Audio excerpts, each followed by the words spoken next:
Hello बच्चों, स्वागत है आपका अपने चैनल जैक बोर्ड प्रिपरेशन में।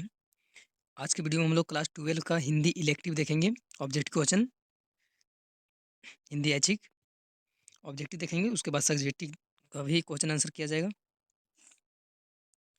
अपठित बोध है, निम्नलिखित गद्यांशों को ध्यानपूर्वक पढ़कर पूछे गए प्रश्नों का उत्तर देना है। तो गद्यांश लिखा हुआ है, इसको पढ़ के नीचे जो भी आंसर पूछेगा उसका आंसर देना है।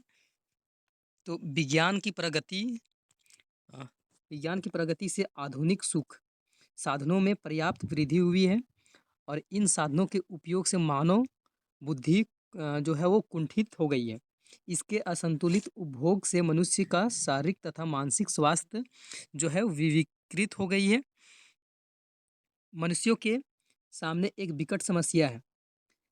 इन विकट परिस्थितियों में जीवन में वास्तविक और अस्थायी सुख उपलब्ध कराने के लिए क्या उपाय किए जाएं? एक ही रास्ता दिखाई पड़ता है, भौतिक और आध्यात्मिक उन्नति में संतुलित सामंजस्य स्थापित करना। यही एक सर्वोत्तम उपलब्ध औषधि है, जिसके बल पर विज्ञान जनित समाज में व्यापक अनेक अनेक बुराइयां जो है वो मुक्ति से मिल सकती है। अब इसका जो क्वेश्चन है उसका आंसर देना है। पहला क्वेश्चन है, विज्ञान की प्रगति से किसमें वृद्धि हुई है? मानव बुद्धि में, आधुनिक सुख साधनों में, मानसिक स्वास्थ्य में, शारीरिक स्वास्थ्य में। तो इसका जो सही आंसर हो जाएगा वो बी नंबर हो जाएगा, आधुनिक सुख साधनों में। दूसरा क्वेश्चन है, विज्ञान की प्रगति हमारे लिए चिंता के कारण क्यों है?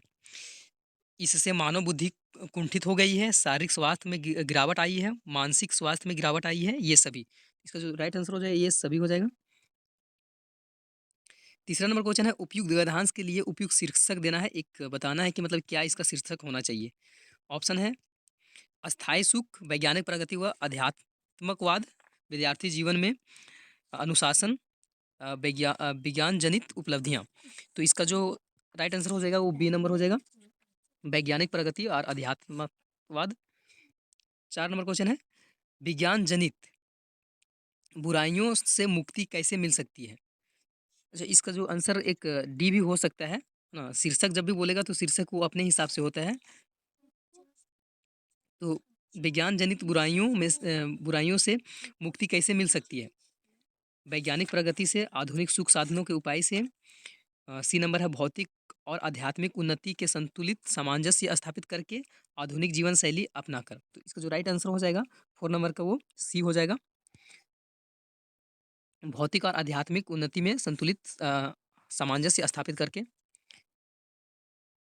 निम्नलिखित पदांश को है ध्यानपूर्वक पढ़कर पूछे गए प्रश्नों का फिर उत्तर देना है। बोला, चढ़ रही थी धूप गर्मियों के दिन, दीवा दीवा तमात माता, रूप उठी सुलझाती हुई लू, रुई का ज्यो जलती हुई भू, चिनगी छा गई प्राय हुए दोपहर, वह तोड़ती पत्थर। तो ये जो है ये इसका क्वेश्चन है, कवि किस ऋतु की चर्चा कर रहे हैं? शीत ऋतु, वर्षा ऋतु, वसंत ऋतु या ग्रीष्म ऋतु? तो इसका जो राइट आंसर हो जाएगा वो ग्रीष्म ऋतु के बारे में हो जाएगा, डी नंबर।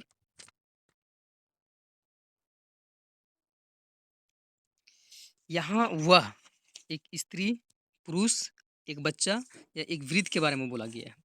तो वह जो बोला गया है एक स्त्री के बारे में बोला गया है। 7वां नंबर क्वेश्चन है, उपयुक्त पदांश के लिए सबसे उपयुक्त शीर्षक होगा। ये इसके लिए भी एक शीर्षक देना है। क्या शीर्षक होना चाहिए? अच्छा शीर्षक जो हो क्या होना चाहिए? सातवां का पहला ऑप्शन है रुई, बी है चिंगी, तोड़ती पत्थर और डी है दोपहर। तो इसका जो एक शीर्षक होना चाहिए तोड़ती पत्थर होना चाहिए। ये पत्थर के बारे में यहाँ जिक्र हुआ था। यहाँ पत्थर किसका प्रतीक है? पत्थर जो है किसका प्रतीक यहाँ बताया जा रहा है? स्वतंत्रता का, कठिनाई का, शौर्य का, साहस का। तो यहाँ जो है कठिनाई का है।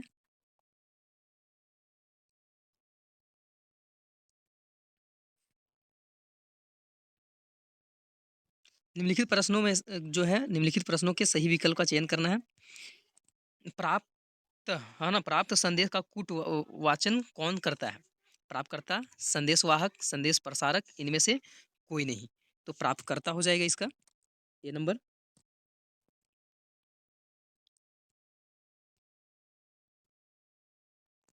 10 नंबर क्वेश्चन है, लाइव शब्द का अर्थ होता है, क्या होता है? लाइव जो है शब्द, उसका अर्थ क्या हो सकता है? तो ऑप्शंस हैं, जिसका सीधा प्रसारण होता है, जिसका बाद में प्रसारण होता है, जिसका पहले से प्रसारण हो चुका है, इनमें से कोई नहीं। तो लाइव मतलब जो होता है, लाइव दिखाता है, तो जिसका सीधा प्रसारण होता है, जो चीज़ जहाँ हो रहा है, वहाँ से डायरेक्ट दिखाया जा रहा है, तो इसका जो हो जाएगा वो ये नंबर हो जाएगा, जिसका सीधा प्रसारण होता है। 11 नंबर क्वेश्चन है, सबसे ऊपर बाईं ओर प्रेषक पत्र भेजने वाला का नाम व पता लिखा जाता है, ऐसे किस पत्रों में किया जाता है? प्रार्थना पत्र में, कार्यालय पत्र में, संपादकीय पत्र में, व्यक्तिगत पत्र में। तो इसका जो राइट आंसर हो जाएगा आपका व्यक्तिगत पत्र हो जाएगा, डी नंबर।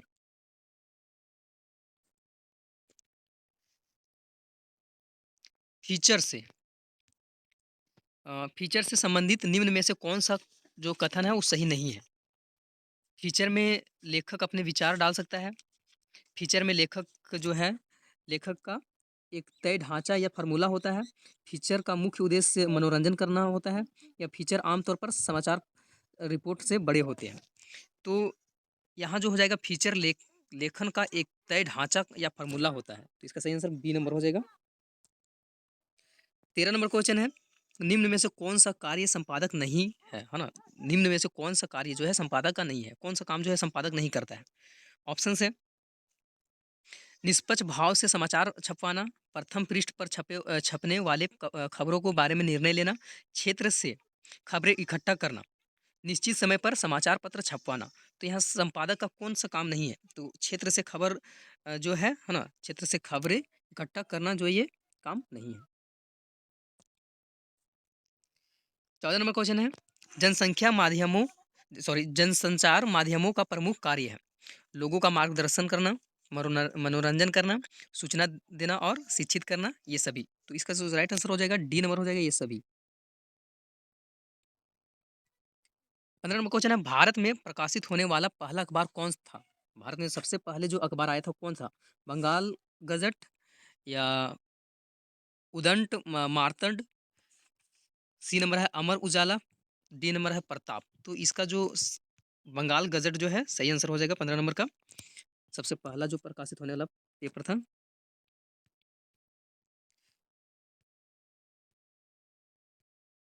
16 नंबर क्वेश्चन है, कम से कम शब्दों में तत्काल महज सूचना देना जो है टेलीविजन समाचार के किस चरण के अंतर्गत आता है? Phone in, live, flash news, anchor, visual. तो फ्लैश न्यूज़ जो हो जाएगा, इसका सही आंसर हो जाएगा, सी नंबर में।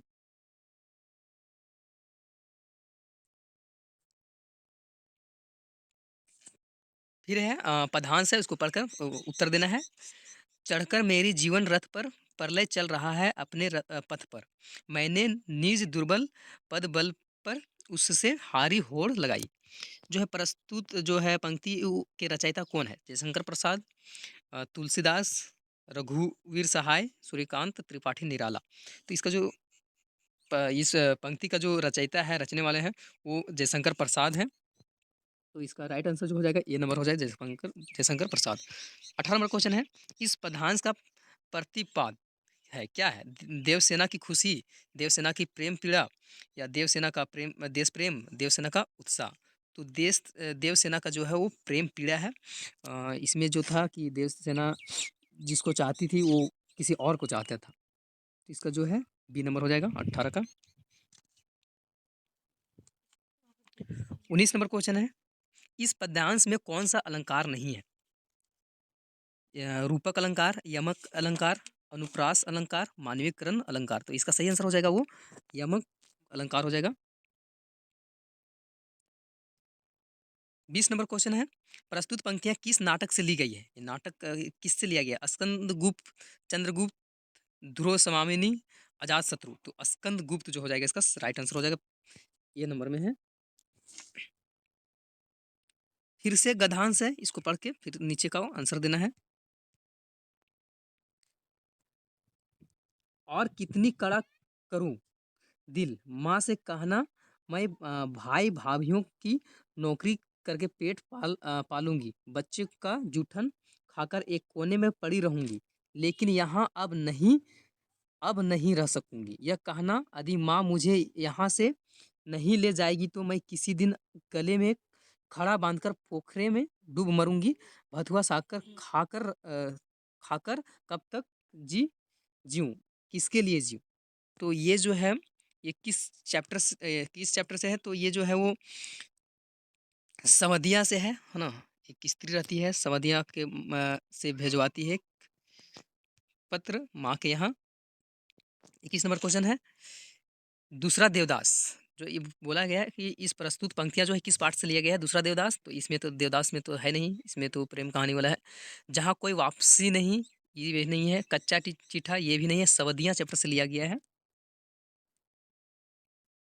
22 नंबर क्वेश्चन है, यहाँ वक्ता कौन है? हरगोविंद, बड़ी बहुरिया, मोदियाइन, गुल मोहम्मद आगा। तो बड़ी बहुरिया के बारे में यहाँ हुआ था बात, तो ये हो जाएगा बी नंबर, 22 का बी। 23 नंबर क्वेश्चन है, यदि माँ मुझे यहाँ से नहीं ले जाएगी तो मैं किसी दिन गले में खड़ा बांधकर पोखरे में डूब मरूंगी। ठीक है, यहाँ जो है वक्ता का कौन सा भाव प्रकट हुआ है?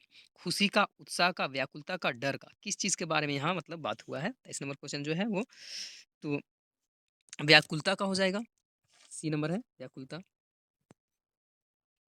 यहाँ श्रोता कौन है? हरगोविंद, बड़ी बहुरिया, मोदियाइन, या फिर तो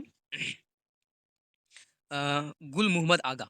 तो हरगोविंद यही है सवदिया, यही जो संदेश लेके जा रहा था। फिर है, निम्नलिखित प्रश्नों का सही विकल्प चयन करना है। यह दीप अकेला यह दीप अकेला कविता में दीप किसका प्रतीक है? मन का, व्यक्ति का, समाज का, देश का? तो व्यक्ति का प्रतीक है, व्यक्ति का हो जाएगा।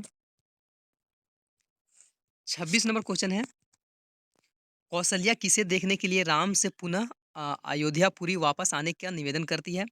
तो ऑप्शन है, दुखी अशोक को, राजा दशरथ को, माता सुभद्रा को, प्रजा को। तो इसका जो है वो दुखी अशोक का हो जाएगा। चार हाथ लघु कथा किस के शोषण का उजागर उजागर करती है? मजदूर का, स्त्रियों का, बच्चों की, अध्यापकों की? तो इसका जो हो जाएगा वो मजदूरों की हो जाएगा। ये नंबर इसका सही आंसर हो जाएगा। 28 नंबर क्वेश्चन है, दूसरा देवदास कहानी में घटनाएं किस शहर का घटना जो है हुआ है? हरिद्वार का, बद्रीनाथ का, बनारस का, इलाहाबाद का? तो ये हरिद्वार का हुआ है, जहाँ नहाने जाता है युवा। 29 नंबर क्वेश्चन है, सूरदास की झोपड़ी शीर्षक पाठ किस उपन्यास का अंश है? सूरदास का झोपड़ी जो है किस का मतलब अंश है? तो इसका ऑप्शन है, गमन, रंगभूमि, गोदान, अ, प्रेमासम। तो इसका जो सही आंसर हो जाएगा वो रंगभूमि हो जाएगा। लास्ट क्वेश्चन है ऑब्जेक्टिव का, लेखक ने खाओ उजाड़ू सभ्यता किसे कहा है? खूब खाना पीना और एक स्थान से उजड़कर दूसरे स्थान पर बस जाने को, जीवन मूल्यों को ताक पर रखकर विकास की अंधी दौड़ में शामिल होने को, बढ़ते हुए धार्मिक अंधविश्वासों को और घटती हुई आस्थाओं को? तो इसका जो सही आंसर हो जाएगा, जीवन मूल्यों को ताक पर रखकर विकास की अंधी दौड़ में शामिल होने को, मतलब बी नंबर जो है इसका सही आंसर हो जाएगा। तो ये था 30 ऑब्जेक्टिव क्वेश्चन का आंसर। सब्जेक्टिव का भी करेंगे, और अगर चैनल में नए हैं तो सब्सक्राइब कर लीजिए।